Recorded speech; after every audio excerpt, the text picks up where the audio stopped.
So, your virtual dispensary visit. Now, one of the reasons why we wanted to do this is because we do actually recommend that whenever anyone is thinking about building a program, really you should go and visit a cannabis business, because all of us have, I think, a certain amount of baggage from growing up around marijuana, the word, or what we were taught as kids.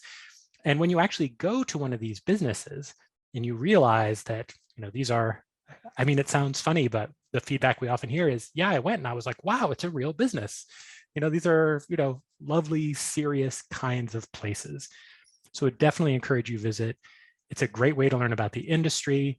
And what we're going to do is we're going to use that kind of virtual visit to your first dispensary to talk about some of the things you need to know in order to run your program effectively.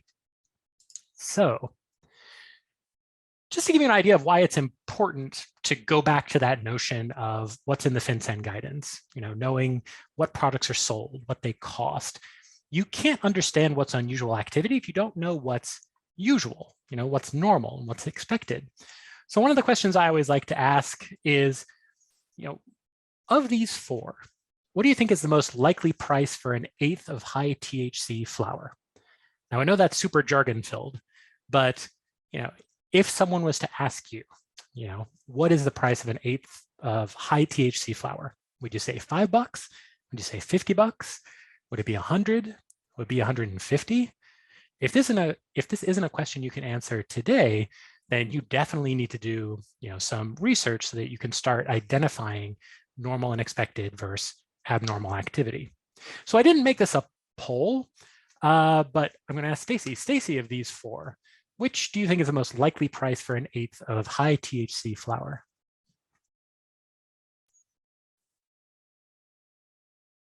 Oh, Stacy, I think you might be on mute.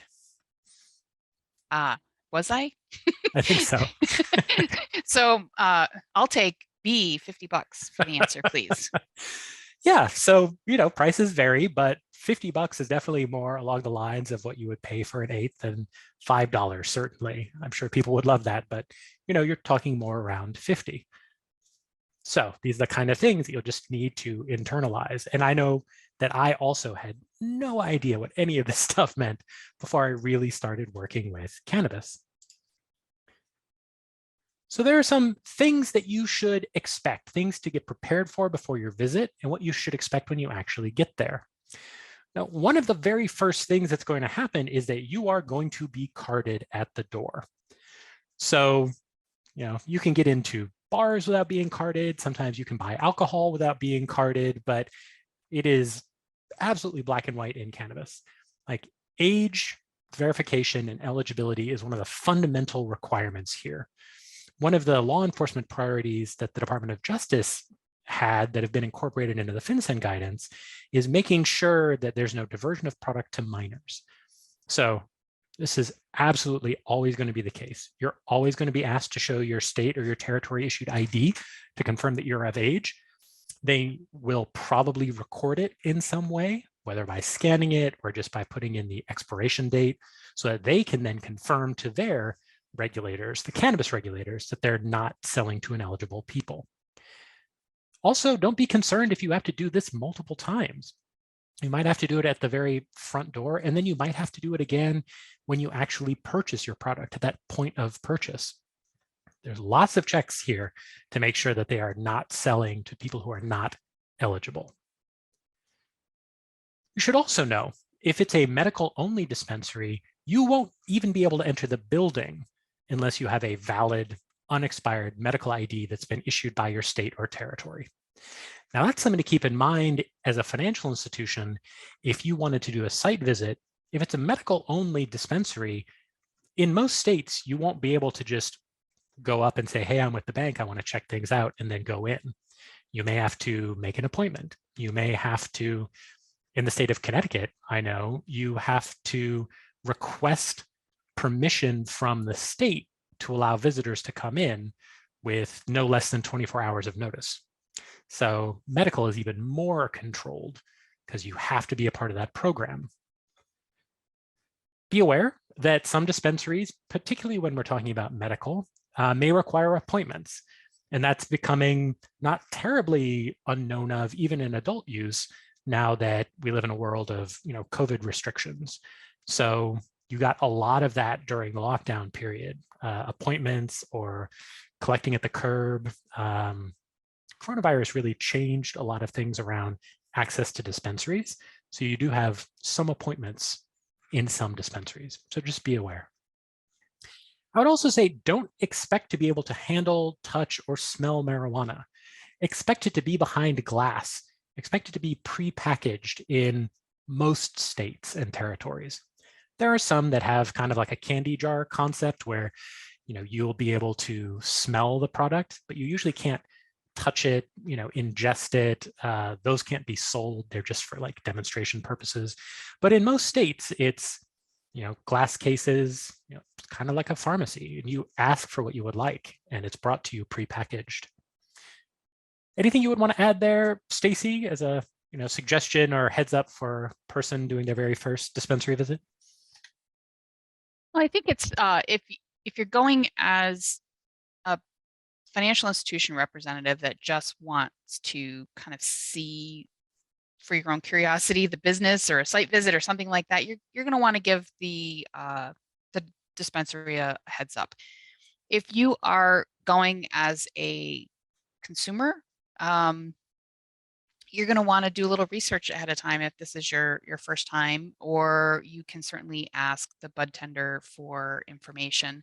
They're supposed to really help you based on your medical need or the problem you're trying to solve. But don't be shy about asking questions, regardless of your reason for visiting. They're generally very willing to share information about their product, about their dispensary, and answer any questions you have. So don't be shy. Stacey, you found a couple of examples of dispensaries and what they look like. And I imagine that this might be surprising to some folks. I remember before I went to a dispensary for the first time for a visit, I still had in my mind that kind of, Bob Marley blacklight poster in a basement kind of idea. But when I went, I was like, oh my God, this is nicer than my doctor's office. This is like a beautiful sort of spa environment. They take a lot of care to make sure that these are, welcoming, open kind of places, sort of fighting that stigma of being underground. Is there anything you wanted to point out here, Stacy, in the pictures you chose? Yeah, the first one was just a demonstrative of the person standing at the door, making sure that they are ID'd or on an appointment list before they enter the building. Uh, the second was an illustration of, you mentioned, Paul, that they may also be asked again at time of purchase to present an ID so that it can be verified at the point of purchase and included in the point of sale software. Like you said, many times they enter in that information. And then the third one was just sort of to show that clean, well lit, professional environment and what it looks like. And it's not, just rows and rows and tables of cannabis products lying around. It is a very clean, controlled environment. So the question is, once you're actually in there, what can you purchase? Well, I went to a website of one of the local dispensaries around here in Connecticut. Now that is absolutely something y'all should start doing. Find the dispensaries that are around you, look at their websites, because almost all of them have a pre-order functionality. So you can't technically buy marijuana online because of restrictions around access to card networks, and then, the US mail, et cetera, et cetera. But almost all of them, you can go to their website, you can see what they have, you can essentially place a reservation, and then you can go to the facility and purchase it. So this is a great way to understand what's being sold, what it costs. You can do some double checking. If you see some transactions that you're like, would that really cost that? You can go and do the research and see if it's actually there. So these are the categories you'll see most often. You see flowers, pre-rolls, vapes, edibles, concentrates, topicals, and accessories. So we'll go through examples of each of those. But just so you know, when we talk about flower, it's not flower with a U, it's flower because the actual, that bud, that thing, that we associate visually with cannabis, that is the flower of the cannabis plant. A couple of things you need to be aware of, jargon-wise. There's the units of measurement in cannabis are grams and ounces. So when you look at regulations around how much a person can purchase, it's almost always in terms of ounces or then, grams or milligrams. But usually like a limit is like 2 ounces, 1 ounce, etc. A commercial unit you'll see most often is, they just call it an eighth. So an eighth is an eighth of an ounce. That's 3.5 grams. And that's sort of a standard purchasing amount for just raw flower. You'll see things sold in an eighth. That's 3.5 grams. You'll see strains. You'll see names like indica, sativa, hybrids. There was some, Stacy, I think you would agree that the kind of common wisdom has been disproven that like everyone used to say indica makes you sleepy, sativa wakes you up, hybrid is a balance. I don't think it's as cut and dry as that anymore. It's not, and I actually just saw something today about how the industry is moving away from those classifications and focusing more on terpenes and Okay. entourage effects. But those original indications still stick. Yep. So terpenes, for those who don't know it, Stacy, do you want to give the quick terpene definition? Sure. Terpenes are the essential oils in the plant. And if you've heard of essential oils before, they are generally extracted from all sorts of things. So a common terpene that you may hear is linalool, and that's actually found in lavender and cannabis, and it has relaxing effects. So these terpenes are the oils and compounds within the plants themselves, and cannabis shares these with many other plants. Also wanted to note that you'll often see things like the percentage of THC in a product. So there's, some people favor really high THC by percentage. Some people prefer lower. There is also the THC to CBD ratio. CBD is sold in a lot of marijuana dispensaries, even though CBD can be derived from hemp. CBD can also be derived from marijuana. And also, it is just cannabis. So some dispensaries will just sell hemp-derived CBD or mixes of the two because people find that they benefit from both. So let's just go through some quick examples. Flower. Here's a screenshot from that dispensary. You have a couple of different bits of these jargon that you're starting to get comfortable with, like it says hybrid. So hybrid just means that it is a cross between an indica and a sativa. You'll see the price is in eighths. So it's $45 for an eighth of the product that's on the left versus $23 an eighth for the product that's on the right. What's on the left is probably a real, designer exclusive, I don't know, artisanal kind of cannabis. So that's going to be higher. You're going to have something here, like this flower, $33 an eighth. And then you have sort of loose cannabis or shake that you can use, but it doesn't come, as a full flower. And that could be trimmings, so that is a lower price.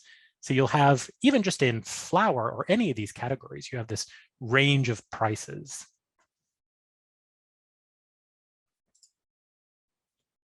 Pre-rolls are very, very common. Folks don't use the word joint anymore. So a pre-roll is just a marijuana cigarette. They're often sold either individually or in packs of 3. They're not terribly expensive by themselves. Anything you'd want to throw in there about pre-rolls, Stacy? I think they're still one of the most common forms of cannabis product purchased. I believe you're right. And the only anecdote that I would throw in here is that the machines that roll these products are very expensive. They're around $500,000 to purchase a pre-roll machine that has this little assembly process for these products, and cannabis businesses have to put out a lot of cash to buy those machines. Yeah, lending is a big issue. This equipment is not cheap. And there's not every dispensary can, afford to go and purchase a $50,000, $500,000 machine. There's vapes. So that is a way that you can, smoke cannabis, ingest it, into your lungs. There's a couple of different ways you see it. Like on the right, you see like a disposable pen, a single use. It's got a little battery in there and some oil. On the left, you'll see there are some that are reusable. So a little battery, but then you can swap in different kinds of oil capsules. Then you have, along the same line, sort of pods. They can all have different flavors, different terpene profiles, different percentages of THC, different amounts of, the oil. So you can have a real wide range. You see $81 for one of these reusable vapes, all the way down to $23 for one of these disposable vapes. Edibles. Edibles are something that most people are familiar with, but it's not just brownies. So you do have things like chocolate peanut butter bites, but you also have things like pills, capsules, tinctures, oils. Those are all very efficient ways to deliver THC to the system, but those are not ways that people usually think about. I think people are surprised that there are THC pills or things like that. Then concentrates. So when you extract cannabinoids from the plant, you can process it into various different forms. You can concentrate the THC and other compounds down. And if you do that concentration, you can get things like waxes and shatters. These are often very high concentrations of THC, which is why you don't buy a lot at a time. Anything you'd want to throw in there about concentrates, Stacy? These tend to be particularly common in the medical use because of their high concentrations and the medicinal values of those high concentrations for patients. So that's you'll often see them on the medical side. Yeah, that's a good point. Then you also have topicals. So you have creams, you have like roll-ons, things like that. And again, they can be, wildly different in price. You have one on the left that's $60, and the one in the middle is $28. What's the difference? Well, it could be amount, it could be concentration of THC, could be, is there CBD in it? I want you all to get a sense that there is really a wide range in each of these categories. So, it's not necessarily as simple as, well, I saw that flower sold for $2 and that sold for $50. Well, maybe that makes sense. Maybe it's because they're in different forms for some reason. And then accessories. I wanted to include this because there can be some very expensive accessories. So you have, accessories like for, smoking things, or for, working with oils or concentrates that can be very, very cheap. But then you can have very complex apparatus for nebulizing or inhaling or combusting cannabis that can be several hundreds of dollars. So if you were to look at the sales records from a dispensary and you saw, $360 for something that wasn't checked about being marijuana, that could very well be something legitimately like an expensive accessory. So even those things are things you're going to want to be familiar with. So I know we've gone over a minute or two, so I just want to wrap up where we are here. So what affects price? Well, medical versus adult use. We've talked about tax rates. Medical can sometimes be less expensive than adult. So if you're looking at sales records from a dual use dispensary, there may well be price differences for the same product based on whether it's medical or adult. Purchase limits. Certain states, you can only purchase up to an ounce a day. If you're in a state that has real restrictive purchase limits, the cost might be higher than if there's less restrictive limits and people can buy more. Location. So is this in a city where there's a lot of competition around them, or is this a dispensary that's in a rural area? Competition, size of market, all of those things, there are market pressures to bear on cannabis. The age of the program. At the beginning of any program, there's not always enough supply to meet demand. As a program grows, there can sometimes be more supply than demand, so price will go down. So you could expect prices to be a little bit more expensive in a new state than a state that has an existing program. And then any other kind of regulatory restrictions. Can you not sell past a certain hour? Can you not sell more than a certain amount of concentrate, but people don't like flower? Just what are the regulatory restrictions that might affect purchasing? And just to give you an idea of the sorts of numbers you're going to start internalizing, things like average product cost.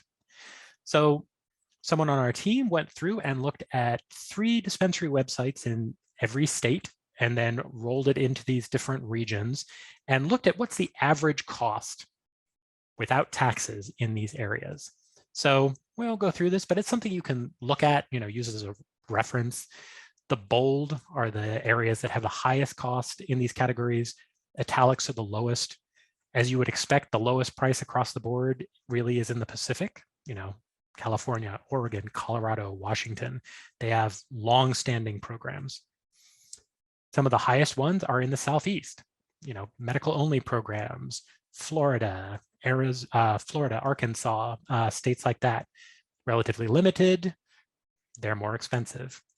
So you'll see that there are big differences. If you are talking to colleagues that are in different states, just keep in mind that the kind of things that they're looking at might be different than the kind of things you're looking at. You'll need to know what the purchase limits are in your state. Here are just a couple examples in medical-only states. In Connecticut, a patient can purchase up to 3.5 ounces of essentially flour or what's called flour equivalent in oils, concentrates, etc.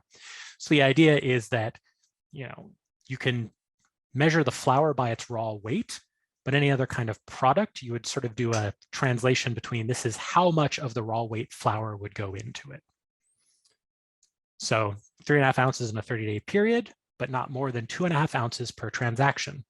This highlights why these point of sale systems for dispensaries are really much more than just a place to swipe a card. You have to be able to track in Connecticut purchases over 30 days.